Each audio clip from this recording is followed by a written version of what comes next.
Jane, Mike? So it was interesting to me, Mr. Peo, that both you and Malik, you're both local. You both have a lot of background in finance. I think some of your goals are very similar in terms of helping folks that are in poverty to move out of poverty and to be fully engaged and living good lives for themselves. Your focus is more on the private sector.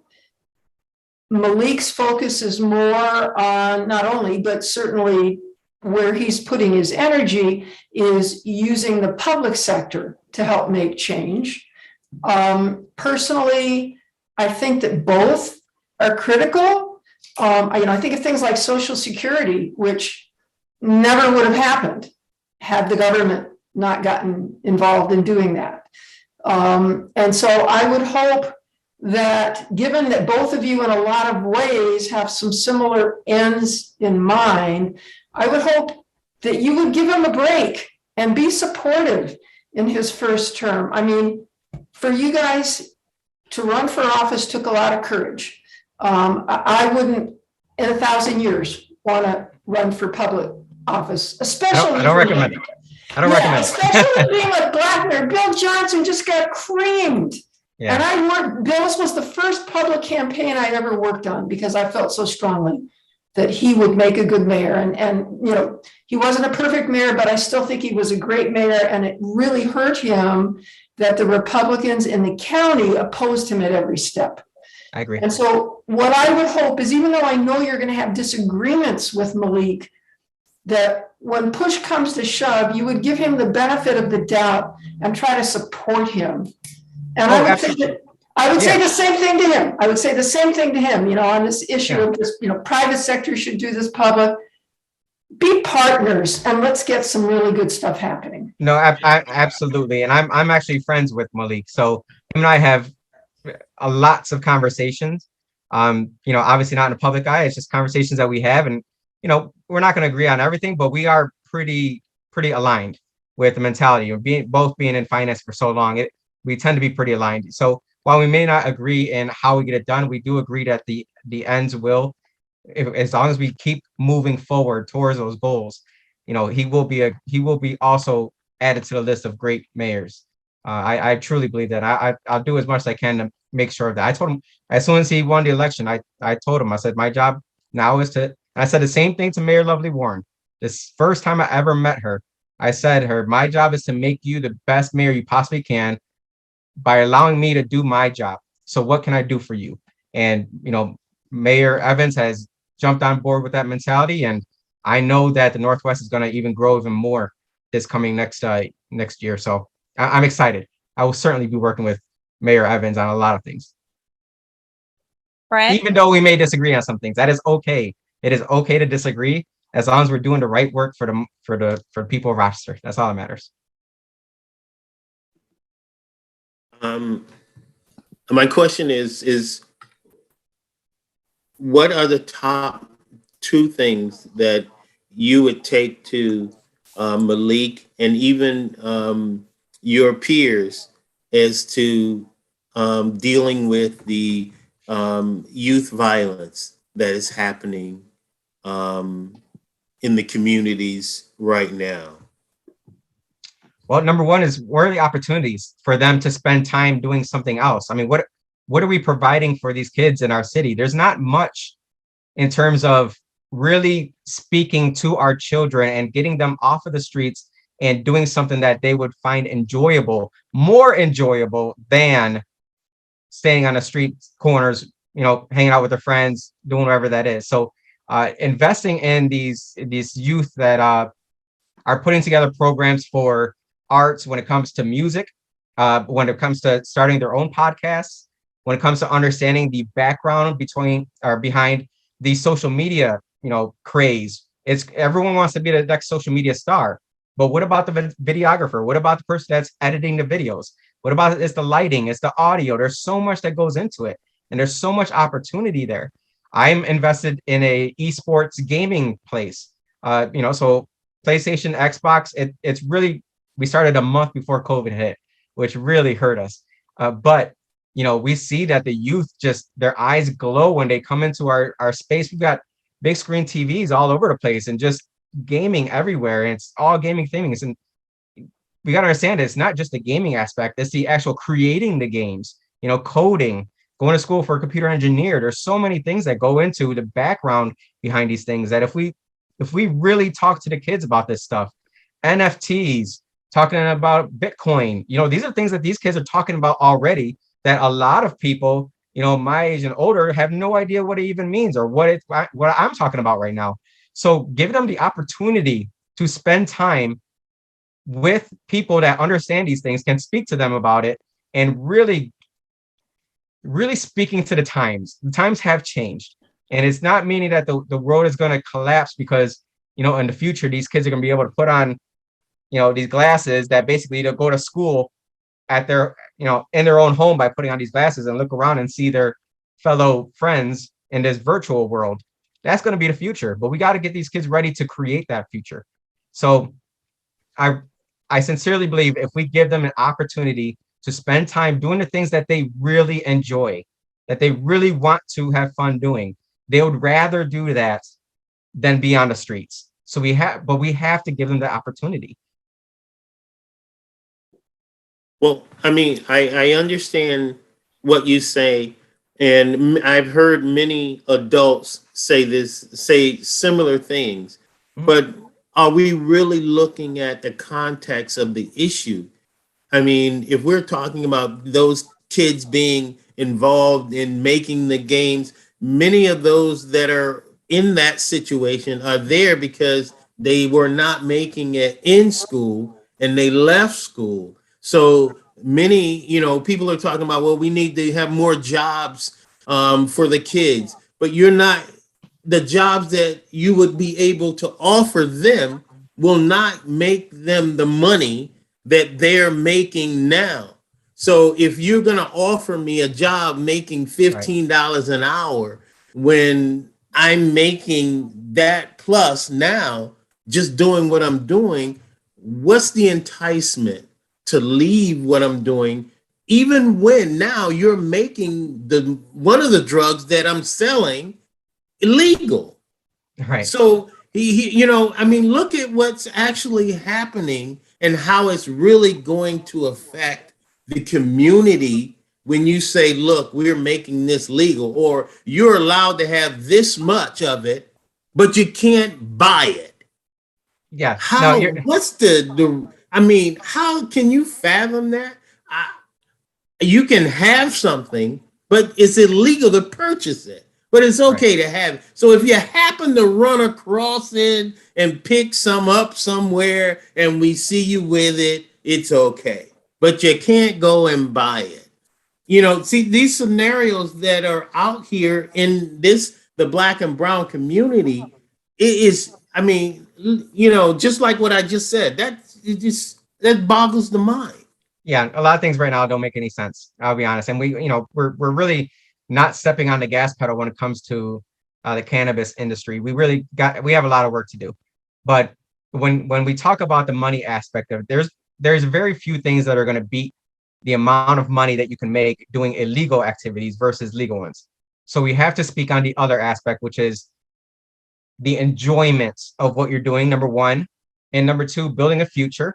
And number three, not getting in trouble for it, right? So there's a lot of kids out there right now who would find it more enjoyable, more fruitful in their life to allow their internal art to come out, whatever that art may be. It could be in coding, it could be in actual digital art, whatever it may be. I really believe that not many kids these days are as interested in making the money as they are in doing the things that they enjoy doing. I think that's a different mindset that is coming in this new, millennial and the next generation after that, where it's not about the money for them. It's about enjoying their what they do to make some money. And as long as they enjoy that aspect of it, the money comes second. So there is another aspect to that. And I really, truly believe that if we talk to the kids and say, what is it that you enjoy doing? Look at their YouTube, their YouTube usage. What videos are they watching? If they're on TikTok, you can see the For You page. What is that for you? What is it speaking to them? What are they looking at every single day that really takes up a lot of their time and energy? And I think if we look at those things, we'll know that the kids nowadays, they just want to be artistic. I think it comes down to allowing their internal soul to glow, right? They just want to be seen. They want to be heard, and the money will come second. Of course, there's gonna be people who care more about the money. Of course there is, but I think this generation is different. I think this generation is more about the art than they are about the money. A But we large do need to pay number, them. But a we need to large, pay nu- them. a large number, but not all of them. This is another Absolutely. mistake we make when we begin to paint with a broad brush to imagine that a whole generation is interested in the same thing, and everybody's interested in the same thing. That's a mistake. We know a significant number are what you're describing a significant number. Also, it's amazing how we keep going from broad-minded to narrow-minded. So what we're discussing right now is intervention to prevent violence. That's what we're talking about. That's what the question was about. Like, how do we reach the youth, right, and stop the violence? That's what Fred raised. That was the question. The answer came that we do the stuff that amounts to intervention, that we, give them alternatives, and that makes sense. But what about what you said about COVID? Your argument about COVID was we putting too much emphasis on trying to, you know, um, intervene and save people's lives, and we're not putting enough on preventing it in the first place, right? Well, however, whatever the Yeah. argument was, you could tell me. But certainly a part of your argument was, why aren't we doing more to prevent it in the first place? That Right. was part of your argument. And that's what I'm asking now about this huge, huge crisis that has so many aspects to it. There's nothing simplistic about it. It's huge. And so I'm hearing less and less people talk about prevention rather than intervention, right? So this, even what Malik is saying, it makes sense, right? That we got to provide opportunities. We want to make sure that the young people working so hard, they don't have a chance to think about violence. They don't have a chance to pick up guns. All of that makes sense, but that's only one aspect of a huge problem. What about the thousands and thousands who are already in the criminal life? What about the babies who are coming up and people are trying to influence them before they're even teenagers? What about that? Where's our prevention program? So this is broad, is all I'm suggesting. It's broad, and we make a mistake when we start saying, well, all we got to do is make sure that they can have opportunities to do gaming or that we have a job. No, this is huge. We got to think about it holistically. We really do. And here's something I'm absolutely not hearing. I heard this when Malik was campaigning, but now he's gone silent on it. The young people who are shooting each other down in the streets are doing that with illegal guns that are flowing through this community. I say like water flows from high falls. And before, when Malik was campaigning, he was talking about we must stop the flow of illegal weapons. Now that discussion has disappeared altogether. I don't even hear it anymore. That's another significant part of the problem. It's a critical part of the problem. We gotta stop those illegal guns. Everybody who want one got one. Did you all see? It's like the shootout corral on Goodman Street the other day. Two people pull out guns at each other. They both got guns. It's like they're battling in the streets like cowboy days. Like Western days. This is crazy. And Yeah. there's no discussion. If it is, I'm missing it. And I pay close attention to the news and all of that. I don't hear any discussion about stopping these illegal guns from coming into this community.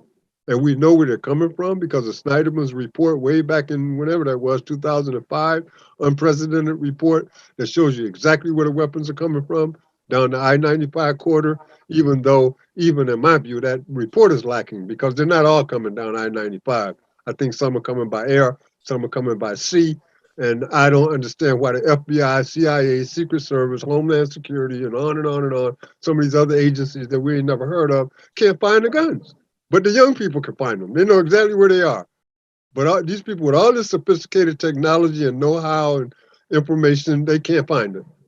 It's amazing. So again, Mr. Peel, we're back to institutional racism. This would never be allowed in any white community in this nation. And if we are really, I have to use this word, I don't mean to be harsh, but I got to use it. If we are stupid enough to believe that it's a big coincidence that we see the exact same pattern across this nation in every direction, north, east, south, and west, in predominantly black and brown communities, we see the same patterns, but we don't see those patterns anywhere in white America. If we believe that that's one big coincidence, then we're out of our cotton picking minds. So that's racism that's being allowed. If this was happening in white communities, the response would be completely different. So this is the kind of thing that I'm talking about when I talk, that we're talking about when we talk about racism, not just pointing at people and saying you're a racist, but we're talking about the policies, the practices, the procedures, the rules, the regulations, the laws that allows this stuff to continue. Howard, you hit, no, Mr. Eagle, sorry, you hit quite a few different things Call me there. Howard. You can call me Howard. All right, Howard, I appreciate that. I appreciate your input on that because you're absolutely right. There's two sides to it. There's intervention. There's a lot of sides to it. Oh my God, it is overwhelming sometimes to think about what needs to be done for the gun violence and our youth. You're absolutely right. It feels as if this is being done on purpose. It feels as if, like they did back in the early times with the crack cocaine epidemic that, was kind of inserted into the black and brown communities to kind of destroy them. It seems as if this is kind of happening as well with the gun violence. It's just, there's so many illegal guns out there and guns that you can't find, like if legal gun owners can't find, and these illegal criminals are finding them. It is crazy. And they do know where these gun spots are. And it really should be a combination of federal, Homeland Security, state police, county, and RPD, because it's coming in from all over. And fentanyl is coming in from all over. It's just coming in and not being stopped one bit. I don't disagree that there is multifaceted approach between intervention and prevention. That is, I'm more of the mindset of the intervention part on what I know, like what comes natural to me, what I can speak to the youth about personally, while others, I have 8 other peers on city council who would be maybe more about the prevention part. That's where the faith-based community really comes into play, to prevent these young girls from having babies. That's huge right now, is preventing young girls who are not ready to carry a child into this world, not financially ready to carry a child in this world. Because what happens is, as we know, these kids that don't have any money, they look to guys that are flashy. They look to guys that have the money. And when they don't have that, or they don't have possibly a father figure, and they look to someone that is kind of a father figure, and this person has the money, he has the flash, he has the girls, he's out partying all the time. These things are attractive to a young kid that maybe is not raised in a family situation where they have dual incomes. There's just so many things that need to be tackled on so many fronts that I'm one of the kinds that say I can't tackle it all, nor do I know all the answers. What I do know is what I know. And I know gaming, I know NFTs, I know blockchain, I know crypto. These are things that these kids are talking about these days. I can talk to them about that. I can provide the space for them to really create. And if someone else, like someone who's more in with the faith-based community, they might have the avenue of having that prevention side. So I think even in government, we need to focus on where our strengths are. And that's just where my strength is. I know what these kids are talking about these days, and I can speak on that. I can provide the space. That's what I know. If I can help with other things, I'd rather stick on what I do know, and let somebody else who has better capability for those other things to handle those things. But Howard, you hit almost every nail on the head there. There's so much in the city that's going wrong, and we have to tackle it on multiple levels. Which is why we argue for a movement. And that is not rhetoric. We're talking about a critical mass of people who are working collectively and collaboratively on agreed upon strategies, tactics, goals, together. We believe that that is the only possible solution. And not just because we say so, but when we look into history, because that should help inform our work, is what has been done in the past. That which has been done can be repeated, and it can be even made better.